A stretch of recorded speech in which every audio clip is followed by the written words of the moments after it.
My son Jason canceled on my surgery again. This time, he said his wife's book club retreat in Banff couldn't be rescheduled. I was 63 years old, sitting in my kitchen in North Vancouver, holding the phone against my ear while my hands shook. The mastectomy was scheduled for Thursday morning. I'd asked him 3 months ago to drive me to and from the hospital. He'd said yes immediately, promised he'd be there, told me not to worry. That was before Stephanie decided her book club needed a wellness weekend at some mountain resort. I didn't argue. I'd stopped arguing 2 years ago when I realized it never changed anything. I just said okay, told him to have a good time, and hung up. Then I sat there, staring at the rain against my window, wondering when exactly I'd become so easy to disappoint. This wasn't the first time. When I had my hip replacement 18 months ago, Jason canceled the day before because Stephanie's mother needed help moving furniture. When I had that cardiac episode and spent 3 days in Lionsgate Hospital last spring, he visited once, stayed 20 minutes, checked his phone the entire time. When I asked if he could come back the next day, he said Stephanie had already made plans for them to go wine tasting in the Okanagan. I'm not sure when my son married someone who saw me as an inconvenience or when he decided that was acceptable, but somewhere along the way, I became the thing you deal with after everything else is handled. The obligation you fulfill when there's nothing better to do. I called the hospital that afternoon and explained I didn't have anyone to pick me up after surgery. The nurse said I'd need to hire a private care service. She gave me a number. I wrote it down carefully, my handwriting shakier than I wanted it to be. The woman who answered was kind. Her name was Margaret. She said this happened more often than people realized, that I shouldn't feel bad about needing help. I wanted to tell her I didn't feel bad about needing help. I felt bad about who I'd apparently raised. But I didn't say that. I just booked her services for Thursday morning through Friday evening, gave her my credit card information, and thanked her for being professional. Jason texted me that night. "Sorry again about Thursday, Mom. Stephanie really needs this trip. She's been so stressed." I read it 3 times. I didn't respond. The surgery went fine. Margaret picked me up, drove me home, stayed the first night to make sure I didn't have complications. She was a grandmother herself, showed me pictures of her grandkids on her phone while I drifted in and out from the anesthesia. She made soup. She didn't check her phone every 5 minutes. She didn't act like being there was a burden. On Friday, she helped me shower and change the dressings. Before she left, she held my hand and said, "You're going to be just fine, Dorothy. You're stronger than you think." I believed her. Not because of the surgery, but because I'd just gotten through the worst of it without my son, and somehow that felt less painful than all the times I'd waited for him to show up. Jason called Saturday morning. I let it go to voicemail. He called again Sunday. I didn't answer. By Monday, Stephanie was calling too. I deleted their messages without listening. It wasn't revenge, it was exhaustion. I was tired of shrinking myself to fit into whatever space they decided to leave for me. Tired of acting grateful when they showed up late. Tired of pretending it didn't hurt when they chose literally anything else over their mother. So I stopped. I didn't announce it. I didn't send an angry text or leave a voicemail explaining my feelings. I just stopped participating in the fantasy that I mattered to them. The first month was strange. I kept expecting to feel guilty. Instead, I felt lighter. I started going to a cancer support group at the community center on Tuesday evenings. Everyone there understood what it meant to suddenly see your life differently, to realize that the people you thought would show up sometimes just don't. There was a man in the group named Edward. He'd beaten colon cancer 2 years ago, lost his wife to lung cancer 5 years before that. He had kind eyes and terrible jokes, and every week he brought homemade butter tarts that were genuinely the best I'd ever tasted. We started having coffee after the meetings, just talking. He told me about his late wife, about his daughter who lived in Toronto and called every Sunday like clockwork, about how he'd learned to cook because grief made him want to do something with his hands. I told him about my own husband who died 8 years ago, about Jason and Stephanie, about how strange it was to feel lonely in a relationship with your own child. Edward didn't offer advice, he just listened, and somehow that was exactly what I needed. By November, we were having dinner once a week. By December, we were exchanging gifts at Christmas, small things that showed we'd been paying attention. He gave me a book on West Coast gardening because I'd mentioned wanting to redo my backyard. I gave him a vintage vinyl record player because he'd said he missed listening to his old jazz albums. Jason texted me on Christmas morning. "Merry Christmas, Mom. Hope you're doing well." I didn't respond. In January, Edward and I took a pottery class together. In February, we drove out to Tofino for a weekend and walked along Long Beach in the rain, not caring that we were soaked. In March, he told me he'd been thinking about asking me something but wanted to make sure it wasn't too soon. I told him I'd spent 2 years watching my son cancel on me for book clubs and furniture moves. I didn't believe in too soon anymore. I believed in not wasting the time you had left. He asked me to marry him in April, in his backyard in West Vancouver, with cherry blossoms falling around us like snow. I said yes before he'd even finished the sentence. We planned a small wedding for June. Just us, his daughter flying in from Toronto, a few friends from our support group. We rented a private room at a waterfront restaurant in Horseshoe Bay, arranged for a celebrant, kept everything intimate and simple. I didn't tell Jason. I thought about it exactly once while addressing the invitations. Then I thought about all those times I'd called him, texted him, asked him to show up, and he'd chosen Stephanie's book club, her mother's furniture, their wine-tasting trips. I addressed the invitation to Edward's daughter instead. The wedding was perfect, small and genuine, and filled with people who'd chosen to be there. Edward's daughter, Rachel, gave a toast that made me cry, talking about how her father had spent 5 years in gray silence after her mother died, and how seeing him happy again felt like watching someone remember how to breathe.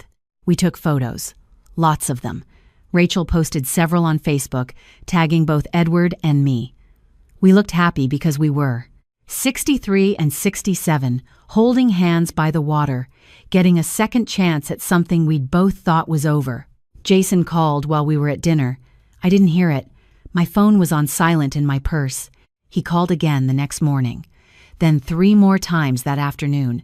Then Stephanie called. Then Stephanie's mother called, which was bold considering I'd met the woman twice in 7 years. I finally answered on Sunday evening. Jason's voice was tight with anger. "Mom, what the hell?" I didn't say anything. Stephanie's mom sent her a link to Facebook. "You got married?" "Yes," I said. "And you didn't tell me?" "No," I said. "Why not?" I looked out my window at the harbor.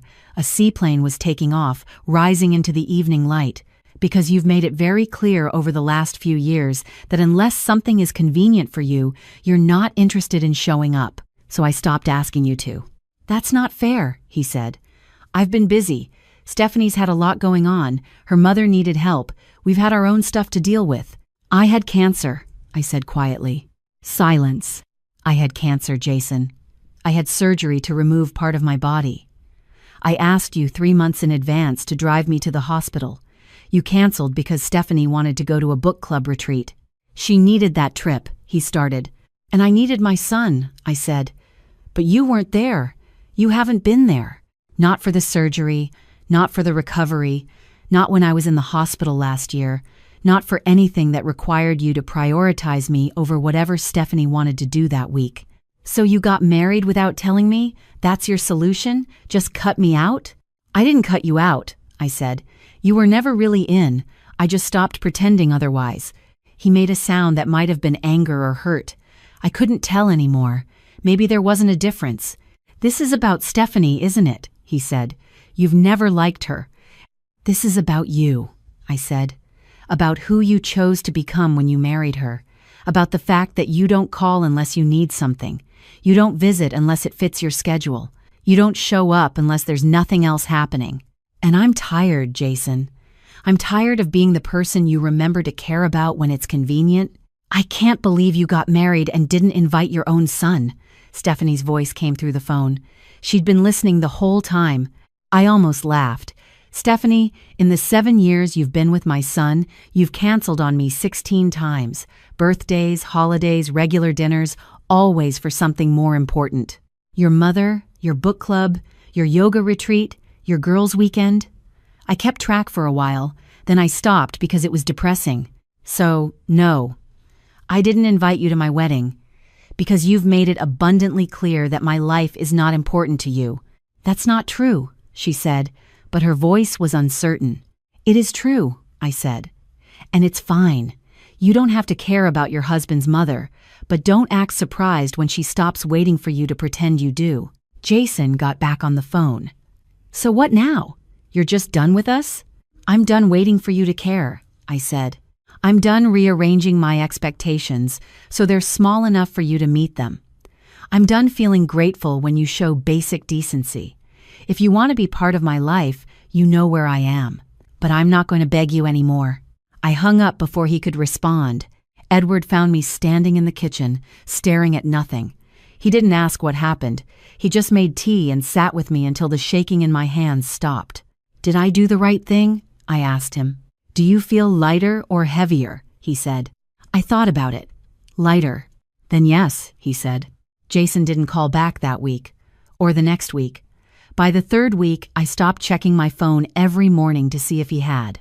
Edward and I went to Whistler for a few days.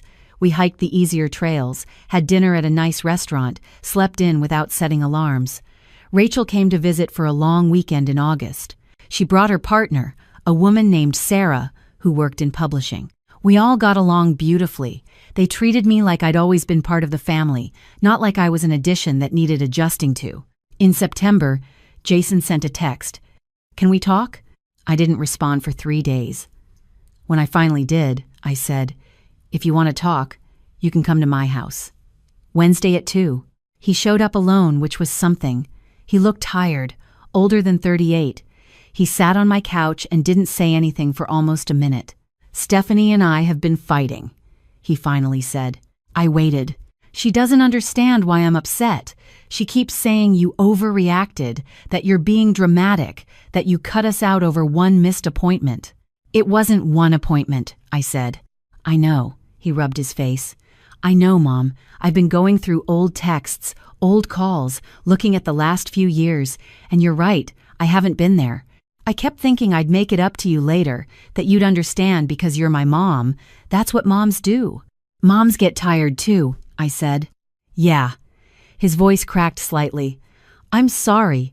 I'm really sorry. I don't know when I became this person. I don't know when I started treating you like you'd always be there no matter what I did. When Stephanie made it easy to, I said quietly. He looked at me. She doesn't mean to be cruel. She just doesn't think about anyone outside her immediate circle, her mom, her friends, her plans. And I went along with it because it was easier than arguing. And I was outside the circle, I said. Yeah. He looked at his hands. You were. And I let you be. I'm so sorry, Mom. I didn't cry. I'd done enough crying over the last 2 years. But I felt something shift inside me, something that had been knotted tight starting to loosen. I don't know if I can fix this, he said. I don't know if you even want me to try. I don't know either, I said honestly. But I know I can't go back to how it was. I can't be the person you remember when it's convenient. I can't keep making myself smaller so you don't have to feel guilty. I don't want you to, he said. I want to do better. I want to actually show up. I don't know if Stephanie will understand that. She's already angry that I'm here. She thinks you're manipulating me. I'm not manipulating you, I said. I'm just not chasing you anymore. He nodded slowly. Can I ask you something? The guy you married, Edward, are you happy? Yes, I said. Very. Good. He stood up. That's good, Mom. You deserve that. He left after that. I watched him walk to his car, watched him sit in the driver's seat for several minutes before starting the engine. Edward came home an hour later with groceries and Thai takeout. He didn't ask how it went. He just kissed my forehead and started unpacking the food. He apologized, I said. That's something, Edward said. I don't know if it changes anything. It doesn't have to. Not right away. I helped him plate the food. We ate dinner watching the sun set over the harbor, not talking about Jason or Stephanie or weddings or disappointment, just being together in the quiet. Jason started calling more regularly after that. Once a week, then twice. Short calls, nothing deep, just checking in. He came by one Saturday to help Edward fix a leak in our basement. Stephanie wasn't with him. He didn't mention her much. In October, he asked if he could take me to lunch for my birthday. Just the two of us. I said yes, but I didn't cancel my existing plans with Edward. We made it a separate thing, the day before. He took me to a restaurant I'd mentioned months ago, one he'd actually remembered. We had a decent time. He asked about my recovery, about Edward's daughter, about the pottery class. He listened without checking his phone. At the end, he said, "I know I can't undo the last few years, but I want to try to be better, if you'll let me." "I will," I said, "but slowly, and only if you actually mean it." "I do," he said. I wanted to believe him. Part of me did. The rest of me was just tired enough to know that belief required proof over time, not promises made over lunch. Edward and I hosted Thanksgiving that year. Rachel and Sarah flew in from Toronto. Edward's brother came from Victoria with his husband. I invited Jason. Just Jason. He came. He brought wine and helped set the table and talked to everyone like he genuinely wanted to be there. Stephanie called him 3 times during dinner. He let them all go to voicemail. After everyone left, while Edward and I were cleaning up, he said, "Your son's trying." "I know," I said. "That's worth something." "Maybe," I said. "We'll see." By December, Jason and Stephanie had separated. He didn't tell me until it was already done, just showed up one evening and said he'd moved into an apartment in Burnaby, that they'd been going to counseling but couldn't fix what was fundamentally broken.